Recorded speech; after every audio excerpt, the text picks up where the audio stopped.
Thank you.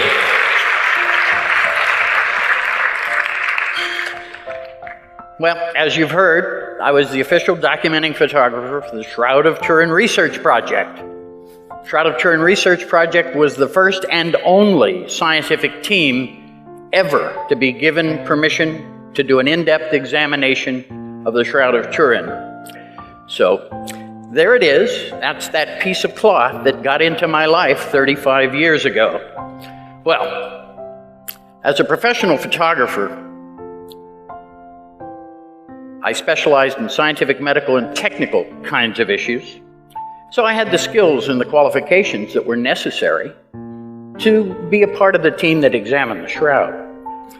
But when they, when they first asked me to do this, first thing I said was, no way.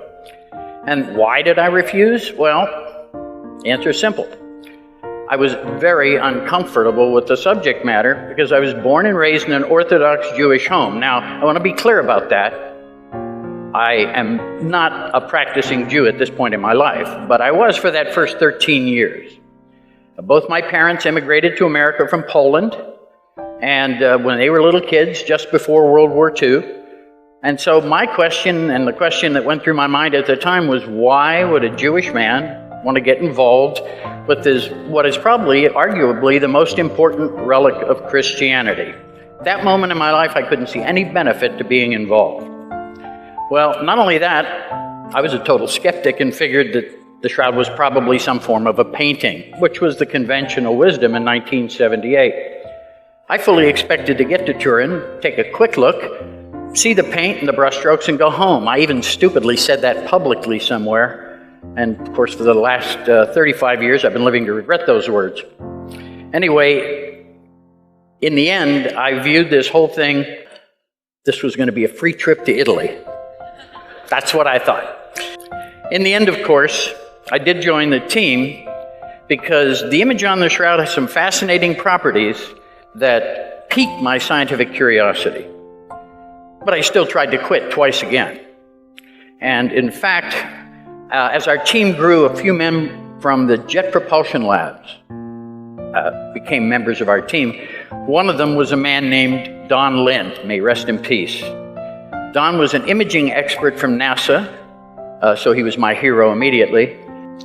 So I am pretty sure that any professional photographer given that opportunity would have been honored to be a member of that team. But I remember asking Don at one point during our planning, we planned for 19 months before we came to Turin to examine the shroud. I remember asking him, I said, Don, what's a nice Jewish boy like me doing on this team? And Don, who was a good Catholic, looked me right in the eye and he said, have you forgotten that the man in question was a Jew? And I said, no, Don, that's probably the only thing I knew about Jesus, that he was a Jew. And then he said, and of course this is where Don, I think God was speaking to me through his lips, he looked at me and he said, oh, so you don't think God would want one of his chosen people on our team? And I laughed. I said, no, Don, I never thought that. And so then Don gave me what perhaps may be the best advice I've ever been given. He said, Barry, go to Turin, do the best job you can do. God doesn't tell us in advance what the plan is, but one day you'll know.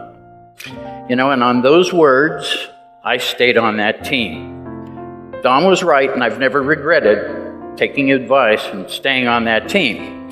Now, the test we performed went on over the years that we did it and then evaluated it, went on to ultimately prove that the shroud was not a painting, not a scorch, or not a photograph. These were the kind of conventional wisdom things that people had, and so all the tests that we planned basically were to test for those kinds of things. At the end of our team, at the end of our 3 years, we published our work in peer-reviewed scientific journals, but ideally, we went there to answer the question, how is the image formed? That was our primary purpose. And in the end, however, we could not determine an image formation mechanism that could make an image with the properties on the Shroud of Turin. Our collective work still forms the primary database of literature that exists in the peer-reviewed science that points to the authenticity of the Shroud of Turin. However, even with all that, it still took another 18 years before I was convinced.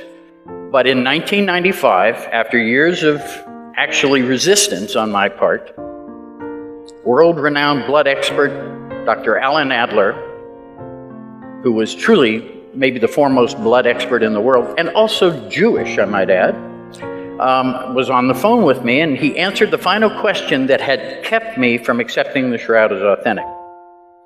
I was on the phone with him. I wasn't convinced the shroud was real because the blood on the shroud is still red. And old blood is supposed to turn black or brown, sometimes just within a matter of hours. And that really stopped me. Al then looked at me over the phone. He didn't look at me, but he spoke to me and he said, Barry, he said, I'd found this large amount of bilirubin in the blood. Now, somebody who's been tortured, like Jesus was, beaten the night before in the Garden of Gethsemane, then the next day scourged and ultimately capped with a capper crown of thorns, ultimately crucified and speared. People who have been tortured that way usually go into shock. The liver floods the bloodstream with bilirubin, and Al told me that blood of that nature stays red forever. Suddenly and unexpectedly, I realized that the last bit of evidence had come in, and I had no choice but to accept that the shroud was authentic. So I was left with only one conclusion, that this cloth could only be the authentic burial shroud of the historic Jesus. There were probably 1 billion people on this planet who had more right to be in that room than I did.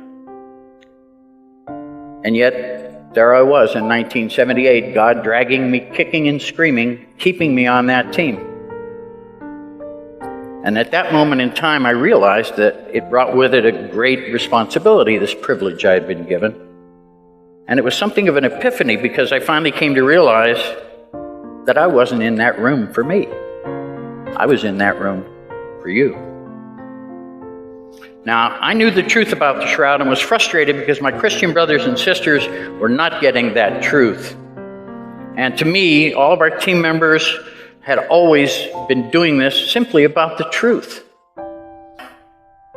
I truly believe that only God would think to choose a Jewish man who had no emotional attachment to Jesus, who was a total skeptic, and with a pretty negative attitude, I might add, and put him on that team.